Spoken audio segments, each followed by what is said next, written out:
Dans cette vidéo, nous, élèves de 4e C, allons vous présenter le théorème de Thalès.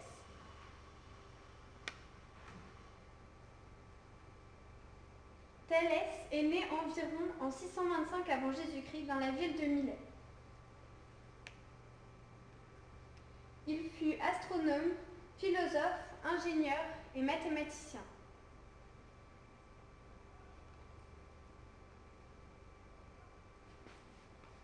Le 28 mai 585, Thalès prédit une éclipse solaire, ce qui fit de lui un mathématicien reconnu. Après des années de recherche, il a découvert le théorème de Thalès. Si on a un triangle ABC tel que les droites AB et AC aient A pour sommet commun, on superpose un triangle plus petit toujours avec A pour sommet commun. On trace une droite IJ telle que IJ est parallèle à BC.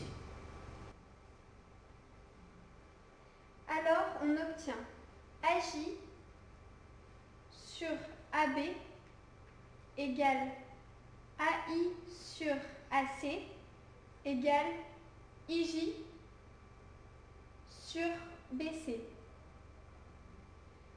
Cela nous donne les longueurs du petit triangle en numérateur et celles du grand triangle en dénominateur.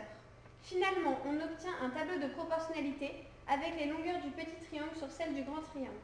Le triangle ABC est le prolongement de AIJ. Ce théorème lui a permis de mesurer la hauteur des pyramides en Égypte. Bonjour. Bonjour, que regardez-vous? Je me demandais si vous saviez la hauteur de cette pyramide. Non, pourquoi? J'ai peut-être une idée. Et si on plantait un bâton de bois dans le sol?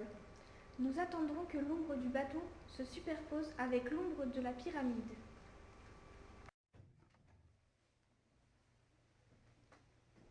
Revenons à nos mathématiques. On veut calculer la hauteur de la pyramide. On attend que le rayon du soleil se place de sorte à ce que l'ombre de la pyramide se superpose avec celle du bâton. On peut relever les mesures au sol, comme celle de la pyramide, celle du bâton ou celle de la hauteur du bâton.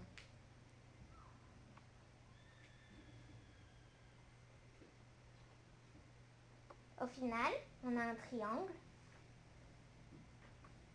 ABC. IJ est parallèle à CB. On peut donc appliquer le théorème de Thalès.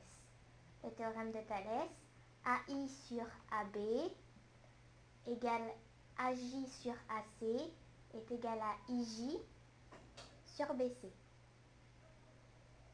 Donc avec des vraies mesures, cela donne 2,4 sur 219 est égal à 1,6 sur BC, la longueur qu'on veut chercher.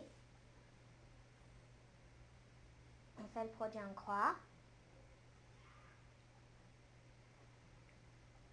Et on obtient BC est égal à 1,6 fois 219 sur 2,4 est égal à 146 mètres.